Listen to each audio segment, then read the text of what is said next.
আল্লাহ যা করেন তার সবকিছুই নিখুঁত ও সঠিক। এক রাজার এক চাকর ছিল। চাকরটা সবসময় যে কোনো অবস্থাতেই রাজাকে বলতো, রাজা মশাই, কখনো মন খারাপ করবেন না, কেননা আল্লাহ যা করেন তার সবকিছুই নিখুঁত ও সঠিক। একবার তারা শিকারে যেয়ে নিজেরাই এক হিংস্র প্রাণীর আক্রমণের শিকার হলো। রাজার চাকর সেই প্রাণীকে মারতে পারলেও ততক্ষণে রাজা তার একটা আঙুল খুইয়ে বসেছেন। রাগে যন্ত্রণায় ক্ষোভে রাজা ক্ষিপ্ত হয়ে বলে ওঠে, আল্লাহ যদি ভালোই হবে তাহলে আজকে শিকারে এসে আমার আঙুল হারাতে হতো না। চাকর বলল, এত কিছুর পরও আমি শুধু আপনাকে এটাই বলবো, আল্লাহ সবসময় ভালো ও সঠিক কাজই করেন, কোনো ভুল করেন না। চাকরের এই কথায় আরও তপ্ত হয়ে রাজা তাকে জেলে পাঠানোর হুকুম দিলেন। এরপর একদিন রাজা আবার শিকারে বের হলেন।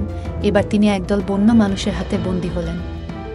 এরা তাদের দেবদেবীর উদ্দেশ্যে মানুষকে বলি দিত। বলি দিতে যেয়ে তারা দেখল যে রাজার একটা আঙুল নেই।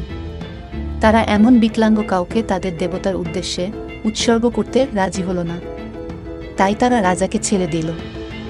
প্রাসাদে ফিরে এসে তিনি তার সেই পুরনো চাকরকে মুক্ত করে দেওয়ার হুকুম দিলেন। চাকরকে এনে বললেন, ভাই, আল্লাহ আসলেই ভালো। আমি আজ প্রায় মরতেই বসেছিলাম, কিন্তু আঙুল না থাকার কারণে প্রাণ নিয়ে ফিরে আসতে পেরেছি। তবে আমার একটা প্রশ্ন আছে।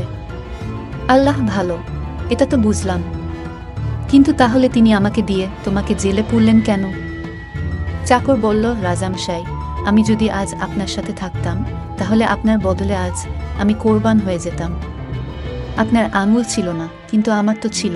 কাজেই আল্লাহ যা করেন সেটাই সঠিক, তিনি কখনো কোনো ভুল করেন না। জীবনের নানা দুঃখ কষ্ট নিয়ে আমাদের শত অভিযোগ, আমরা ভুলে যাই কোনো কিছুই আপনা আপনি হয় না, বরং সব কিছুর পেছনেই একটি নির্দিষ্ট কারণ আছে। আলহামদুলিল্লাহ। নতুন নতুন গল্প পেতে আমাদের চ্যানেলটি সাবস্ক্রাইব ও ফলো করুন। ধন্যবাদ।